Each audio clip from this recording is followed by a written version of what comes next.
Welcome to the Glenn Mercer Show, where we talk all things vegan. If you're not already vegan, no worries, we'll get you there. If you are, tune in for health advice, information on climate change, and all the damage done by our most destructive industry, animal agriculture.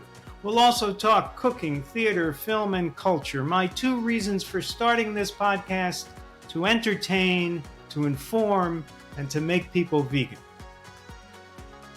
Oh, that's 3. Shit. Welcome to the Glenn Mercer Show. You could find us across all your favorite podcast platforms. You could find us on YouTube, and please remember to subscribe. You could find us at realmeneatplants.com. My guest today is Monica Chen. She is the executive director of the New Roots Institute, which is a nonprofit that is empowering the next generation with the knowledge and training to end factory farming, a cause dear to my heart. The New Roots Institute offers lessons in high schools and colleges across the U.S., alongside fellowship opportunities to high school and college students. Monica, welcome to the show. Thrilled to be here, Glenn. Let's hear first about your journey. How did you wind up running this nonprofit that's doing such good work to educate people about our most destructive industry? Well, there's so many places that I could begin, but I actually want to take us a long way back to when I was 8 years old. I had a guinea pig, and everybody in my life was sort of like making jokes about eating guinea pigs. And I love this guinea pig very much. And that was my first introduction that speciesism was alive and well, even though I, of course, didn't have Mhm. the words for it at the time. So that's where I started. And And let's be clear, nobody ever ate that guinea pig, right? nope, she lived Okay, a glorious 6 years, and very she was a good. very special individual in my life. Good. Okay. So where did you go from the guinea pig? And then I met my first vegetarian when I was 12 years old in middle school, and I was like, "Oh, you can do that. You don't have to eat animals. That's exciting." And then later on in college, I met Katie Cantrell, who became the founder of what's now New Roots Institute, and she was the one who was going to the various classes at UC Berkeley and saying, "Hey, there's this opportunity to talk about food in your public health, your social justice, your environment classes." And those presentations were just really well received. And I did not start working for New Roots Institute immediately after college. I was a third grade teacher on the Navajo Reservation in New Mexico. I really loved teaching science as well. So I worked as an environmental educator, worked in suicide prevention, worked in prisons. And then in 2018, I moved over to New Roots Institute and I became the ED in 2019. All right. Now, at what point did you become vegetarian and then vegan? I was 12 when I was became vegetarian. Oh, And so when you met your first vegetarian, you said, I'm going to join you. yes, I like to say that I'm a very highly influenceable person. I just need to know that the possibility exists. Well, it's a good thing you didn't meet somebody on the paleo diet, so that's good. Well, I S- did have that love for the guinea pig. yeah, that's right. So, then what about the transformation from vegetarian to vegan? I was just really concerned. I mean, once I learned the information and, shout out to the organizations that existed at that time, that was PETA, that was Vegan Outrage, like those materials I found very compelling. I probably watched Earthlings pretty early on as well. There was a time in my life where people told me I had to watch Earthlings like every single year in order to stay committed, and I've learned that is not necessary. I'm very committed to this work. I've watched it once. That's all it takes. Yep. But at what age did you go vegan? 18. At 18. And did you notice you were probably in good health anyway as a young person, but did you notice any health changes when you went vegetarian and then vegan? Unfortunately, no miracle Right. changes. Well, actually, this is important because this is the key to the young people listening. Do this before you have the health problems. You won't see any health changes probably if you're in good health and you're a teenager.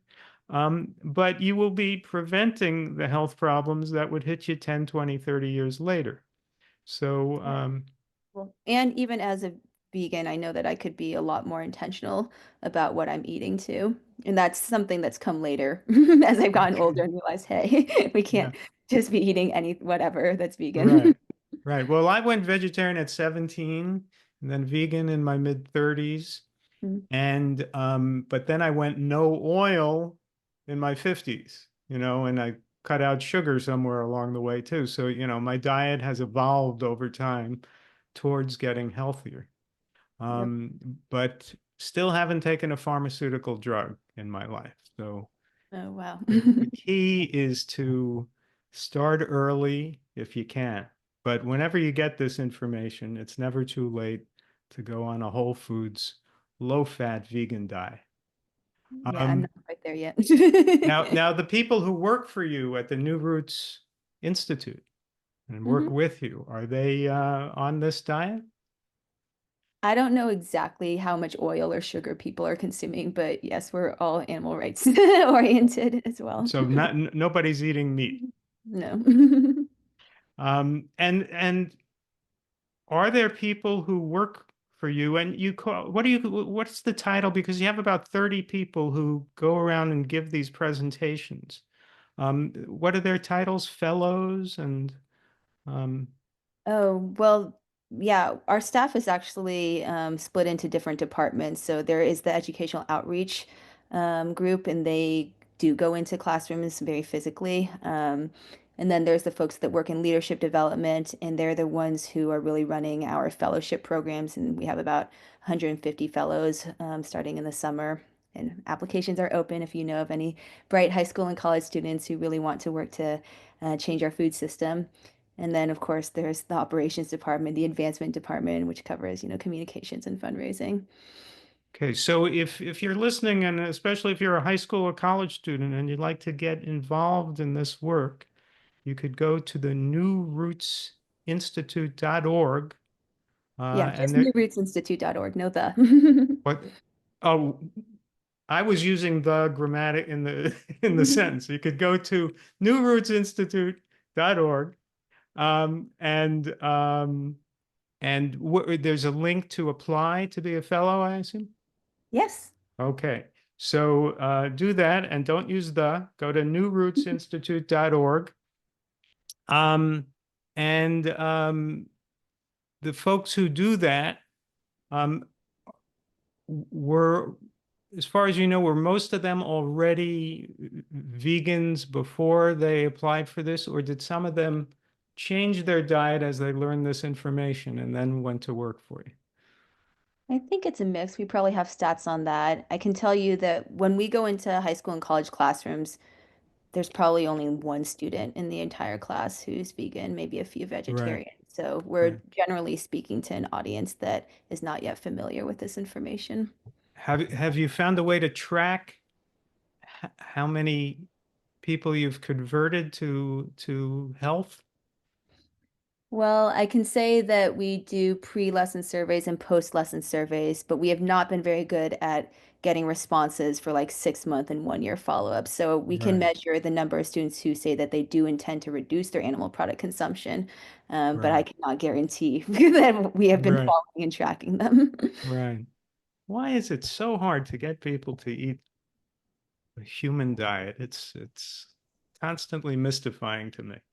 Well, we talk about that in our lessons, Glenn. What do you say about that in your lessons?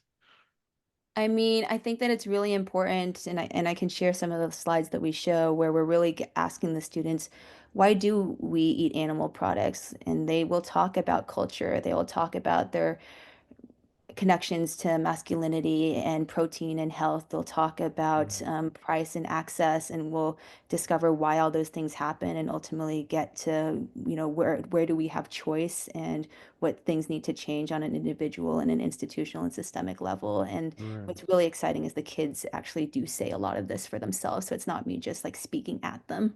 right. All right. Well, you have a presentation for us, Yeah. so let's get to that. Yeah, I'm doing something a little bit different on your show, given the incredible audience that you have. I thought it'd be fun to start off by sharing a little bit about what our organization does, and then going into our leadership development programs. So These are the pillars of our work.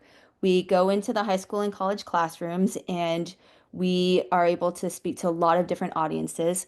We are recruiting many of those high school and college students into our leadership development programs, which starts off with our Leadership Academy over the summer, goes into an academic year fellowship, and then potentially even a teaching fellowship.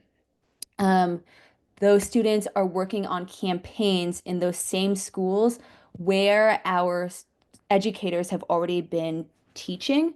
And after our lessons, I should add something like around 80–90% of students do have an intention to reduce their animal product consumption. They are really interested in legislation limiting the impacts of factory farming. They're very supportive of plant-based foods. So our students are running campaigns, bringing that availability of plant-based foods to the schools where the student body actually has demand. And then we are helping our fellows do all this work in the schools. They're practicing ultimately running campaigns so that they can do that wherever they end up in their careers. So whether they work in government, whether they work for nonprofits in the animal rights space or in environmental spaces or in corporations, they will have that anti-factory farming lens. They will know how to run campaigns and they will bring that lens to their work. And that's a really big point in all of this, Glenn, is I strongly believe that we need to be outside of our bubble. We need people who can be our allies. When I think about some of the successes we've had in our space, like New York City public hospitals going to default vegan meals, that happened because there was somebody who was well positioned to make that happen and work with a nonprofit. So really key part in our theory of change is positioning. All right. So I thought it might be fun to start off with educational outreach and what happens in our classrooms, and to give our wonderful listeners a sense of the types of classes we go to. We are able to speak to pretty much any high school and college audience. If I'm going to a ninth grade health class, I might be talking about nutrition. I might be talking about zoonotic diseases. If I'm going to an MBA class, I might be talking about horizontal and vertical integration, the history of factory farming, like how we've scaled. So we are able to speak to a wide range of audiences. Every single one of our lessons is structured differently. We have over 1,000 different slides of information. The citations are always at the bottom. And we structure the lesson based on what the teachers trying to cover that day or with their syllabus. So it's really tailored to whatever the standards might be. So in this particular example, I thought maybe I'm speaking to a public health class, and this is how we would structure it. Interesting for many of your listeners, I have to say that when we do our surveys and we ask what section really resonates, a lot of our students do say that the factory farming basics, which are necessary for everybody to understand the later implications, like we all have to be on the same page about what factory farming is. That section, which does include like how the animals are treated, how they're living, that does resonate most with the students just across the board. So with that in mind, I thought that I'd share some of the slides, and I shared this at a presentation that you saw, Glenn. We very Mm. rarely do audiences with adults, but this was really fun to see you. So in a class, I might be asking like, how many of you sang Old MacDonald when you were a kid? And we'll look at packages like this and say, like, what do you notice? You know, what is the story that we're being told when we go to a grocery store? These rolling green hills, you know, these happy cows, and we'll talk about like what is the actual reality, which are these concentrated animal feeding operations, which is the practice of keeping thousands of animals in confinement, often for their whole lives. And this is done to produce the most product for the most profit. And then we get into the questions. And Glenn, I think you might know the answer to this one. How many land animals are killed for meat, dairy, and eggs every year in the US? Is it 10 billion? That is correct, Glenn. This is not your first time. Um, But normally when I am in a classroom and the kids are guessing, they guess, you know, like 10,000, you know, a million, 100 million. It's really difficult to even conceptualize like what 10 billion animals is. And A that lot of does, those are chickens, aren't they? it's a huge number of chickens. I think I said in the presentation that I saw that I did with you that I've just been thinking a lot about the Vox article about how anthropologists will be thinking about like what happened in 2025 when there was just like so many chicken bones, 9 billion of these animals and their chicken bones. Um, so this is a big number for a lot of people, and it really encourages them to think through their animal product consumption. Are they eating it, and the people around them, are they eating animal products every year, every month, every day, 3 times a day? Like, what is this need, this consumption? Where is this demand coming from? And then, very shockingly, what percentage of those 10 billion animals are raised on factory farms? And the kids usually have a really big range of guesses because of what you saw in the first slide about the the farms where the sun is shining and all that kind of stuff. Like what percentage of those 10 billion animals are raised on factory farms when you're hearing so much about regenerative agriculture and pasture raised and organic and cage free, et cetera, like all these different labels. And the number is just shocking. Like it's 99%. So we can talk about like some very specific cases, but the vast majority, like 99% of the time, it's coming from these factory farms, and really drilling or honing in on that statistic, I think is really key to understanding like the scale of this particular challenge. Um, and so those were some of the initial slides. And of course, again, every single lesson is different, but we're just trying to understand the scope of the problem. Sometimes, like was recently in Indiana giving a presentation, or it was actually more of a lesson, Socratic style, with philosophy class. And in this philosophy class, I did show a clip of a cow being separated from her mother and the chickens being debeaked. I always say nothing like particularly bloody or gory because I don't come to traumatize people, but like to really like you do have to understand like this is what's happening on factory farms. And we will get to, like important it is to like really empower the students later. But I think that in this philosophy class, it was really interesting to break down the assumptions students have about using resources, using animals as resources for consumption. So, what stood How out did to me? how did our young philosophers feel about that information? They were really intrigued. I was stunned by the engagement. I mean, I always am because philosophy, it was an undergraduate course. So I assume that a lot of them were taking it as a prerequisite. They weren't philosophy majors, but that's kind of what's so exciting about our work is it really relates to something that they care about. Like they do think about food. Like they eat every single day. It's not something that's very abstract. So this it is exciting. I think there's an old philosophical saying, I eat, therefore I am. Mm. So they might realize how important it is what they're doing. Yeah, exactly. And, after the kids, talk it through, they'll say like, yeah, I did feel really sad. I felt angry when I learned about this. And so then I asked, well, why do you feel angry or sad? And then they just basically acknowledge that suffering matters and they don't find that acceptable. And this sets us up to then have, a conversation about like how do you think animals should be treated? And it's really important to me that the kids are in discussion groups and they're really talking this through. It's very powerful for them to hear other students voicing what's on their minds. So they will, acknowledge that suffering is really bad. And then we have to talk about like, how should we treat other animals? What is okay to do to them? What is not okay? How do we draw the line? How do we determine what is and what isn't okay to do with them? And yeah, I'll just circulate the room, get a sense of what they're thinking. And a lot of them will point to like really severe mistreatment, such as the cage confinement or, taking the babies away from their moms. And then I'll ask, so what is okay to do to them? And, some of them will say, nothing, like you can't treat animals poorly. And then some of them will say, well, we have to kill them to eat them, so that's okay. And, um, then we really get into this question of choice. Like, do we have a choice? Do we have to eat animal products to survive, to be healthy? I know you, Glenn, have some pretty strong opinions on that. And then, given that we have a choice, how can we justify harming or killing someone to take something from them that we don't need? And this leads to all sorts of interesting questions. The kids will bring up pleasure. The kids will, and Glenn, if there's any argument you want to talk through, I've heard them all at this point. So I'm happy to share with you some of what the kids say, but if there's anything that you want to talk about, let me know. What types of arguments are you referring to?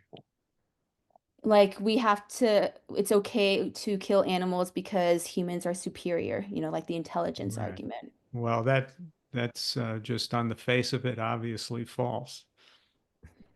Yes. Well, there's all sorts of ways in which we will give examples and think about the challenges of um, judge or choosing what we can do to animals or any human being for that matter based on intelligence or perceived intelligence. But it can get really deep, and it's really interesting to hear the students like really thinking this through. And I do all of this without judgment, by the way. It's just questioning and pushing their thinking. That was something I noted when I heard you speak. You're about as non-judgmental a speaker in this field as I've ever come across. And I'm sure that's very effective in helping people engage and not be defensive and absorb this information. It's a skill that I strive for, but I'm not on your level. Thanks, Glenn. Yeah, it's a lot of practice of going into all these classrooms, and the students have a lot of different backgrounds. Some of them are the children of ranchers. Some of them, have really tied their identity to their culture and eating animal products. So it's really important, I think. Like, and if you do that, sometimes in a high school, right, like you could go to 6 classes in a day. If you're doing that every single day, you learn pretty quick what is mo most effective in terms of communication. So I'm happy to talk about any of these things. We can talk about the ethical quandaries, which I know that you've discussed pretty extensively on your show, Glenn. And once you learn about the impacts of industrial animal agriculture and what it does to our waterways, what it does to the air, what it does to the other beings on the planet that aren't factory farmed, right? There is a question around, do we have a moral obligation to respect our environment? To what extent should we be basing our food choices on the damage they do to our environment? Yes, Again, this and is these are excellent points to discuss because there is a best-selling book now on health called Good Energy by a woman mm, named Dr. Casey Means. And she has an interesting perspective on health. She believes that you can eat just about anything as hmm long as it is organically raised. In other words, she's not coming down on our side of the argument that you should eat a whole foods, low fat, vegan diet. She's not coming down on the other side of the argument that you should be a carnivore and eat meat 3 times a day.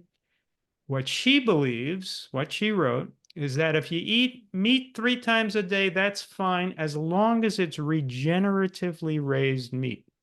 As long as it's pasture raised beef and free range or whatever nonsense they call it, chicken and so forth, then that's healthy, but not CAFO meat. She would be hmm against CAFO meat. Similarly, she says you could eat the diet that you and I eat, a whole foods vegan diet. That's fine too, as long as it's organically grown.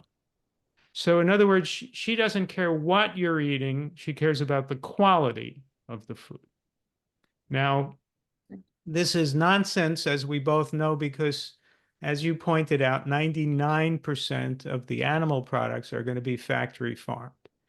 And there isn't room on 4 planet Earths to grow the animals the way she would have them grown. But if one were to say to someone like Dr. Means, well, since you think it's healthy either way, since Dr. Means would say that my diet is equal to somebody on a grass-fed beef diet, then why not do what your slide says here, have a respect our moral obligation to respect our environment, or observe our moral obligation to respect our environment, and base our food choices on the damage we do to our environment. In other words, why doesn't Dr. Means say, hey, if there's no difference, if it could be equally healthy, then let's turn to the planet we live on, which, after all, has an effect on our health. Have you come across people who think it doesn't really matter what you eat, and therefore, well, why not eat what's best for the planet? I'm not familiar with Dr. Means's work. I'd, of course, be happy to engage in a conversation. I think that a lot of the time when we're talking about what we eat, it can often come down to like this very like individual level. And that's one level at which we could be looking at things. And I think that's great introductory. But I'm also thinking about larger systemic issues and our food system as a whole. And as you note, again, 99% of our food is factory farmed.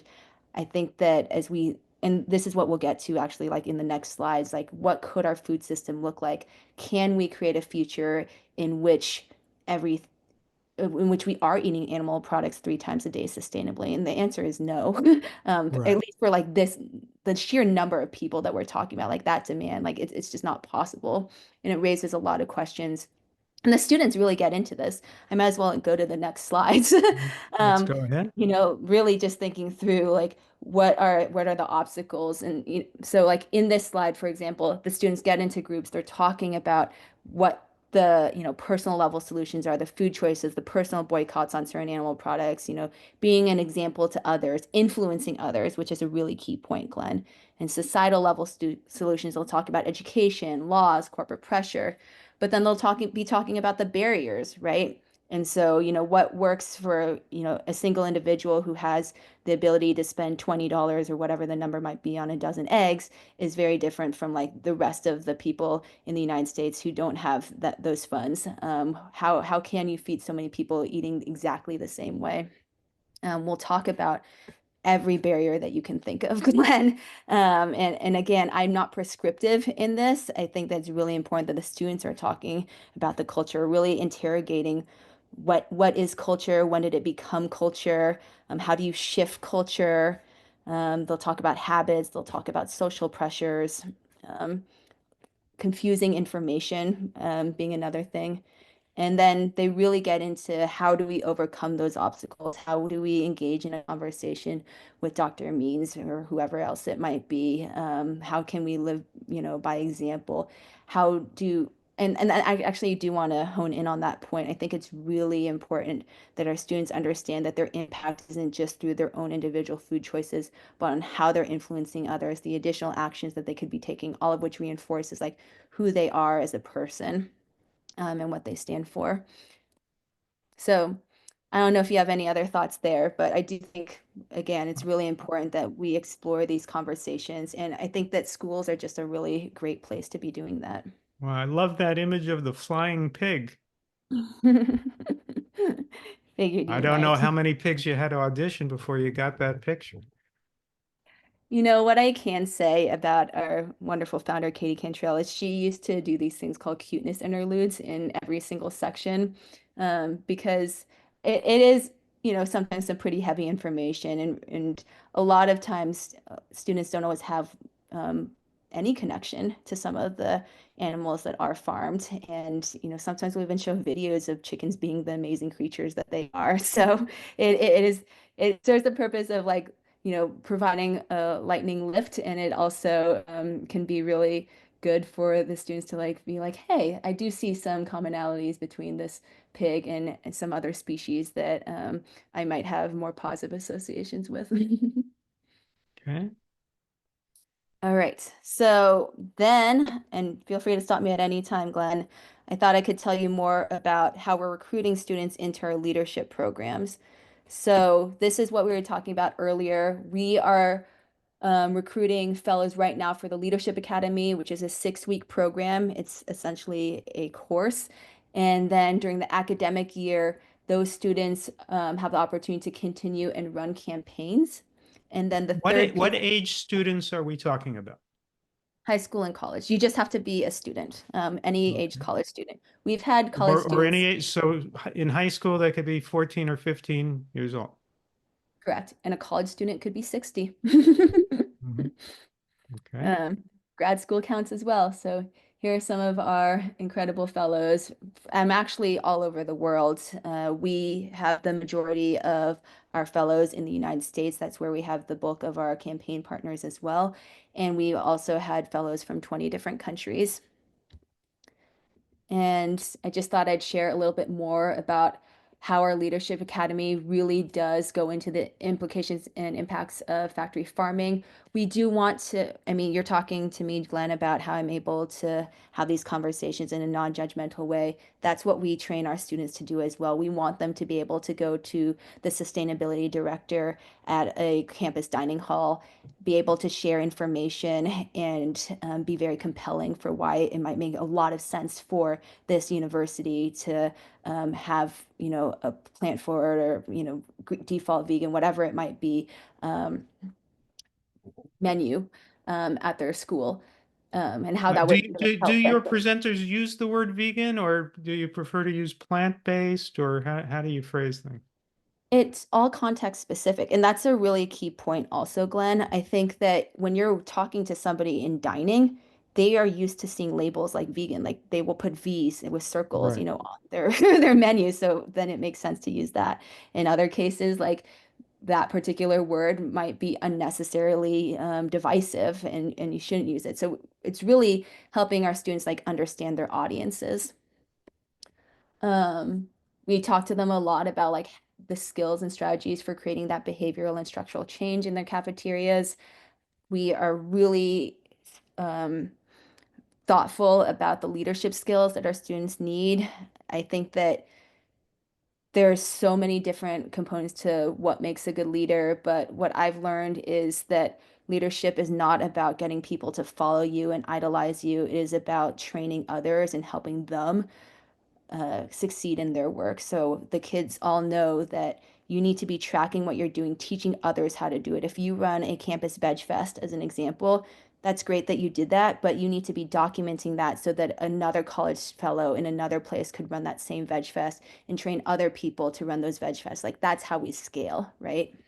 Hmm. Uh, the network is just so important to our fellows, right? And you can imagine how isolating it can be to be somebody who cares about an issue like this so deeply and not have that community. And so I know how valuable it has been for our fellows to have that network with students now across the world and also with their potential employers. Um, and then there's all the work on institutional and legislative campaigns. So this is just a little bit of what the Leadership Academy curriculum looks like. It's all virtual except for the in-person events that don't occur with the same frequency as the live virtual programming of the core seminars, the leadership labs, the guide discussions. These are so there's like the whole fellows of, which might be 150 fellows, and then they're split into cohorts based on geography and area of study or where they're at in school. And there's different, again, emphases as well. So I think that these okay, concentrations around media arts and journalism, policy and law, it's all really interesting because Glenn, we're not going into a high school there's with an animal rights class like that doesn't exist, right? Right. So a lot of these students have really strong interests because we got them through a journalism class or we got them through a law class, and that's what they want to do in their work. So being able to meet those students and show how you can have um, work to end factory farming like within these different spheres and hear all the other people who are doing that work is really exciting for them.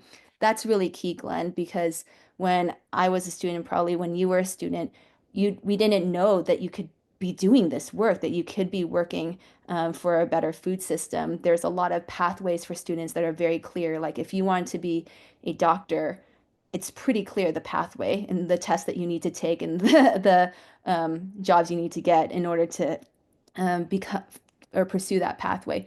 It hasn't been like that when it comes to transforming our food system. So we really want to be able to help our students see those pathways. And this is just a little bit about all the work that goes into our campaigns. We really want them to be building, launching, and leading campaigns on their campuses.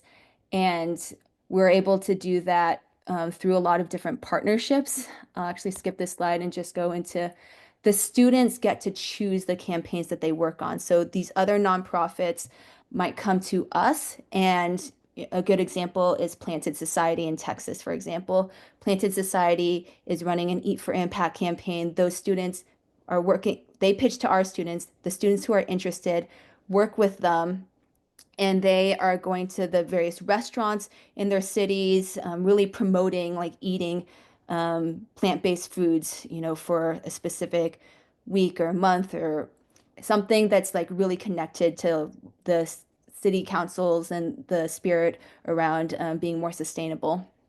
And we create a lot of the infrastructure for these campaigns. So we work with our campaign partners because we know that students are very capable, but they need the structure. They need to know what the milestones are. They need the coaching. And it helps an organization like Planted Society, again, shout out, because now they have fellows and students who can like do that on the ground work in their communities. So it's helpful to them.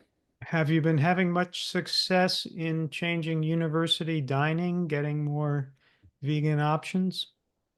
There you go, Glenn. Yes. Wow, I Um, set you up for the next slide.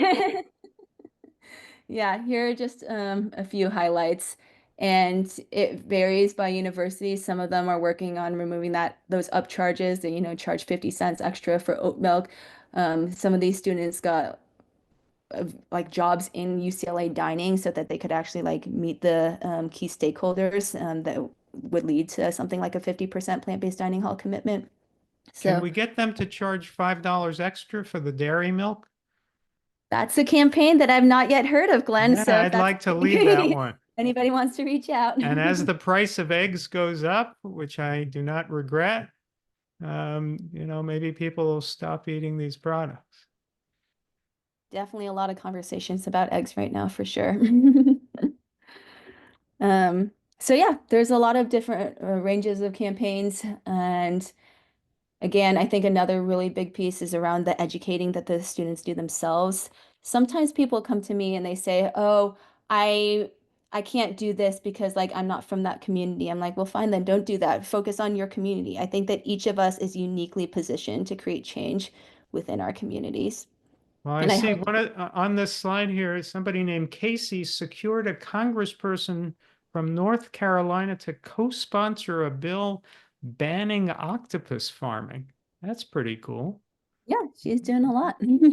I And wonder again, how there's just many so many Congress fellows. people are going to go along with that bill. We'll see. Um, as listeners, if you're looking at the slides, I hope that you are motivated by these students. I was once one of those young people that people said they were inspired by, and it bothered me a lot as a young person because I felt like elder generations were saying I was inspiring but doing nothing themselves. I hope that all of these students, and even if you're a student yourself, you look at this and you're like, hey, this is motivating. I want to be doing stuff too. Like, I want to be taking action. And this, I can't stress enough, like, how important I believe motivating each other is. Like, this can be challenging work, and being able to be a part of a network, inspiring each other, motivating each other, like that is absolutely a big part of the community that we need to be building. And I see that UCLA has gone along with a 50% plant-based dining hall commitment. Yeah. But that's gonna start in a few years, right? Yep. Yep. I It's think gonna take them a 2027. few years to get 50% of their food to be healthy. Some of But these take a small while. steps. Yeah, I mean, obviously that's a big step compared to some of the other campuses. Shout out to Humane World for Animals. I know that several UCs have done this, and that is kind of the power, right? I think UC Berkeley was the first university to do that, and being able to say, hey, this university did that, and then others in the UC system can follow suit.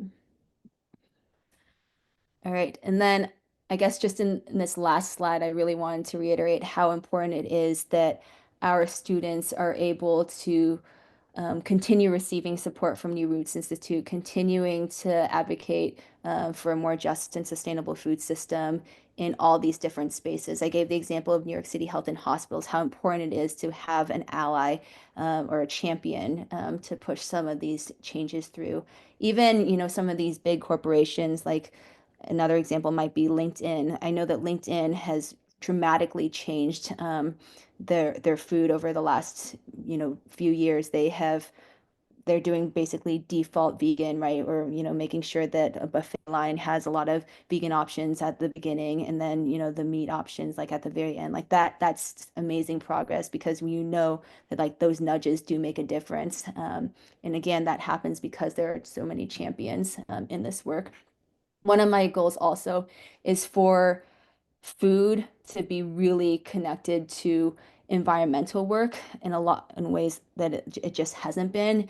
And so I'm very eager for a lot of our fellows who go on to work for environmental organizations to continue to constantly be bringing up food. Um, so that's really exciting to me is, how can we make ending factory farming a cornerstone of the environmental movement? Right. That is all. Those are our All social right. media handles. So please do connect with us. There's plenty of pages on the website where you can reach out to us, and we are very good at responding. And I'll So pause there. folks can reach out to you at newrootsinstitute.org. Mhm. And young people who want to become fellows and spread the message have that opportunity.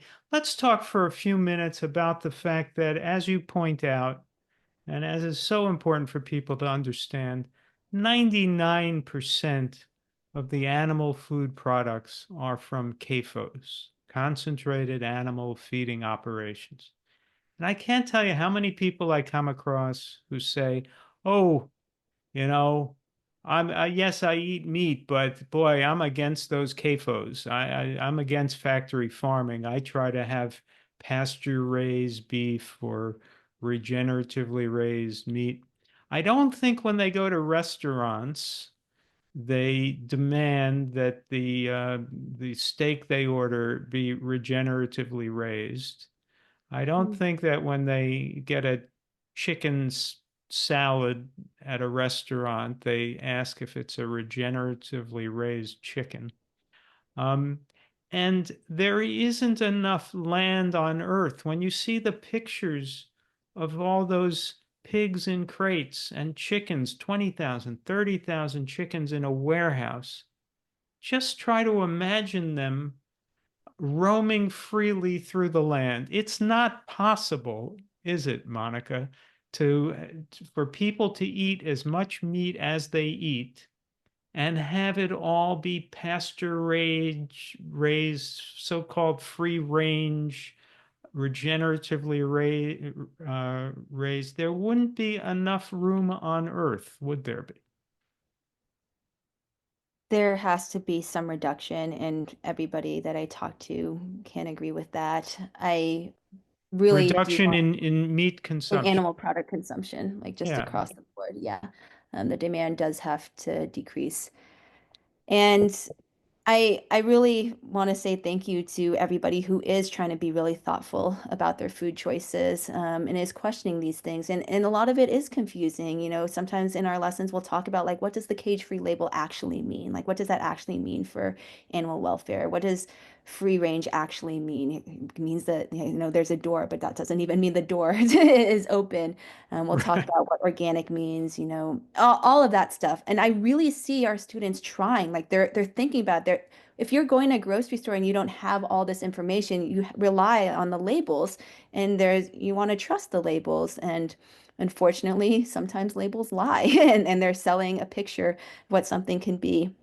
I'm a big proponent of, progress over perfection and really, again, meeting people where they're at. Sometimes I'll talk to folks who are like, I'm really into biking and recycling. And I'll be like, yeah, I was really excited to start doing a lot of that too. And then I also learned, insert fact about the food system. And now I'm starting to, cook more of this and this. And it's just like opportunities to share information without trying to, prescribe something, but like again, just like leading by that example and just nudging and saying, yeah, just I think people need acknowledgement that they're trying, acknowledgement that they're not trying to be bad people.